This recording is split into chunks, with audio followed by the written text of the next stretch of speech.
मन को खाली करना सीखो। एक गुरु का शिष्य बहुत गहन ध्यान कर रहा था, लेकिन उसका ध्यान केंद्रित नहीं हो रहा था। उसका मन सदैव विचारों से भरा रहता था। उसने अपने दिमाग को खाली करने की बहुत कोशिश की, लेकिन उसकी सारी कोशिशें नाकाम रहीं। अंत में जब वह सब कुछ कर चुका, तब वह अपने गुरु के पास गया और बोला, गुरुदेव, मेरा मन हमेशा विचारों से भरा रहता है। मैं एक जगह ध्यान केंद्रित नहीं कर पाता। जब देखता हूँ तो दूसरी चीज पर चला जाता हूँ, फिर तीसरी और चौथी चीज पर चला जाता है। मेरे दिमाग में हजारों विचार चलते रहते हैं और मुझे पता भी नहीं चलता कि ऐसा कब होता है। बहुत समय बाद मुझे एहसास होता है कि मैं क्या करने बैठा था और क्या सोच रहा था। हे गुरुदेव, मैं अपने दिमाग को विचारों से खाली करना चाहता हूँ। मैं चाहता हूँ कि मेरे मन में एक भी विचार ना रहे। जब चाहूँ तभी विचार उठना चाहिए। गुरु ने कहा, किसी भी समस्या का समाधान तभी होता है जब हम समस्या की जड़ तक पहुँचते हैं, समस्या को ठीक से समझते हैं और जानते हैं। क्या आपने उस मन को भी जाना है जिसे आप खाली करना चाहते हैं? शिष्य ने कहा, गुरुदेव, मैंने मन को जानने की बहुत कोशिश की है, लेकिन जितना इसके बारे में जानता हूँ, यह उतना ही रहस्यमय होता जाता है।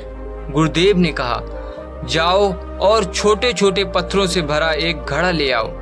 तब शिष्य छोटे छोटे पत्थरों से भरा एक घड़ा ले आया और गुरुदेव के पास रख दिया। गुरुदेव ने कहा, इस घड़े को अपना मन समझो और इस घड़े में पत्थर भरे हुए हैं। अब इस घड़े में और पत्थर डालो। शिष्य घड़े में पत्थर डालने लगा। घड़ा पहले से ही भरा हुआ था। 12वां पत्थर रखते ही बाकी सभी पत्थर नीचे गिरने लगे।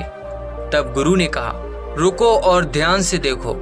अब घड़े में कोई पत्थर तो नहीं आ रहे हैं, बल्कि वह नीचे गिर रहे हैं, क्योंकि यह भर गया है। इसमें जो भी आ सकता था वह आ गया और अब पत्थर नहीं आएंगे। यदि आप दूसरा पत्थर लगाना चाहते हैं तो पहले पत्थर को बाहर निकालना होगा। शिष्य ने तुरंत कहा, गुरुदेव, मैं समझ गया कि आप क्या कहना चाहते हैं, कि हमें अपने दिमाग के विचारों को खाली कर लेना चाहिए। गुरु मुस्कुराए और गुरु ने कहा, पहले पूरी बात समझो और फिर दिमाग को खाली करो। गुरु ने कहा कि हमारा मन इस घड़े के बिल्कुल विपरीत है।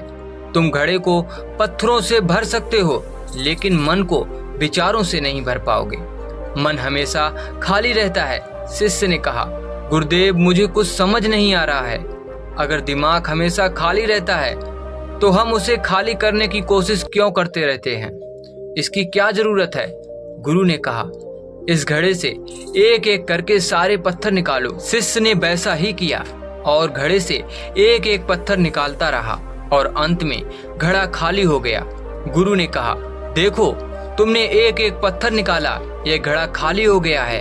अब आप इस घड़े में कोई भी पत्थर डाल सकते हो, दूसरा पत्थर डाल सकते हो या फिर वही पत्थर दोबारा डाल सकते हो।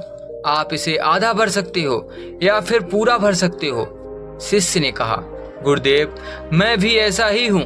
मैं बता रहा हूँ कि मन को खाली करना है। ये तो पत्थर हैं, इन्हें आसानी से निकाला जा सकता है और घड़ा खाली किया जा सकता है, लेकिन मैं अपने मन को कैसे खाली करूं? गुरु ने कहा, इस खाली घड़े में एक पत्थर डालो और 2 पत्थर निकाल लो। शिष्य ने कहा, ऐसा कैसे हो सकता है कि जब इस घड़े में एक पत्थर होगा तो एक ही पत्थर निकलेगा, फिर 2 पत्थर कैसे निकल सकते हैं? गुरु ने कहा, चलो ऐसा करो, इस घड़े में 2 पत्थर डालो और 4 पत्थर निकाल लो। शिष्य ने कहा, गुरुदेव, यह कैसे संभव हो सकता है? ये कोई चमत्कारी बर्तन नहीं है कि 1 डालो तो 2 निकालो, 2 डालो तो 4। गुरु ने कहा, यह घड़ा चमत्कारी नहीं है, लेकिन तुम्हारा घड़ा यानी तुम्हारा मन चमत्कारी है। यदि आप इसमें एक विचार निकालेंगे तो इसके पीछे 2 विचार होंगे। जब आप उन 2 विचारों को पकड़ते हैं तो उनके पीछे 4 विचार उभर आते हैं और वह खाली नहीं रहता। यह मन का भ्रम है कि सब कुछ है, लेकिन कुछ भी नहीं है। शिष्य ने कहा, गुरुदेव, आप जो कह रहे हैं वह मैं समझ गया, लेकिन क्या मैं हमेशा अपने विचारों के जाल में फंसा रहूंगा? क्या मन के भ्रम से बाहर निकलने का कोई रास्ता है? बिल्कुल नहीं। और जब आप उन विचारों को पकड़ते हैं तो उनके पीछे 16 विचार उभरते हैं और ऐसा करने से विचारों की एक लंबी श्रृंखला बन जाती है और आप कहीं नहीं रुकते, एक के बाद दूसरे विचार को पकड़ने चले जाते हैं। यह मिट्टी का घड़ा पत्थरों के घड़े के समान है, भरा रहेगा, लेकिन आपका मन कभी नहीं भरता, वह हमेशा खाली ही रहता है। हमारा दिमाग भी एक विचार के बाद हमारे लिए हजारों विकल्प खोल देता है और हम एक मुख्य विचार को छोड़कर उन हजारों विकल्पों में फंस जाते हैं। शिष्य ने कहा, मैं आपकी बात अच्छी तरह से समझ गया हूँ, लेकिन अब मुझे क्या करना चाहिए? मेरा मार्गदर्शन करें। गुरु ने कहा, मन के जाल में मत उलझो, मन को खाली करने की कोशिश मत करो, अपना ध्यान इकट्ठा करो, एकाग्रता लाओ, जो भी कर रहे हो उसे अंतिम मान कर करो। ऐसे करो कि बाद में इसमें आपको कुछ भी करने की जरूरत नहीं है। और जब आप किसी दूसरे विचार पर काम करते हैं तो बस उसी पर काम करें, कोई दूसरा विचार नहीं। मन के भ्रम से बाहर निकलना इतना आसान नहीं है, लेकिन अभ्यास सब कुछ कर सकता है। शिष्य ने कहा, गुरुदेव, मैं भी ऐसा ही करूंगा। यह समझाने के लिए आपका बहुत बहुत धन्यवाद। आप सभी अपने दिमाग को खाली करने की कोशिश करते हैं, मन में उठते बैठते विचारों से परेशान रहते हैं। हम चाहते हैं कि ये विचार कहीं चले जाएं और हम शांत हो जाते हैं, लेकिन जितना हम इन विचारों से दूर भागते हैं, हम विचारों का उपयोग करते हैं कि वे हमें शांत करते हैं और वे आपके उन्हीं विचारों से जुड़े होते हैं जिन्हें आप छोड़ना चाहते हैं। इसीलिए ये विचार इतने शक्तिशाली हैं। जब आप सोचना ही नहीं चाहते हो तो आप शांत रह सकते हैं। यह तभी संभव है जब आप शांत रहने की कोशिश करना बंद कर दें और अपनी समस्या को हल करने पर ध्यान दें। ध्यान केंद्रित करें और समझें कि चिंता करने से नहीं बल्कि सोचने से समाधान मिलता है। गुरु ने कहा, इस मिट्टी के बर्तन को पत्थरों से आधा भर दो। शिष्य ने वैसा ही किया। फिर गुरु ने कहा, अब इन पत्थरों में से एक पत्थर चुन लो और उस पत्थर की एक छोटी सी मूर्त बनाकर मुझे दे दो। मैं जानता हूँ कि तुम एक अच्छे कलाकार हो। जब शिष्य ने 11वां पत्थर निकाला और उस पत्थर को तराशना शुरू किया तो उसे एहसास हुआ कि यह पत्थर अच्छा नहीं है। तो उसने घड़े से दूसरा पत्थर निकाला, उसे वह पत्थर भी पसंद नहीं आया। फिर उसने तीसरा पत्थर निकाला, उसका रंग उसे पसंद नहीं आया। फिर उसने चौथा पत्थर निकाला, लेकिन उसे इस पत्थर में एक दोष निकला।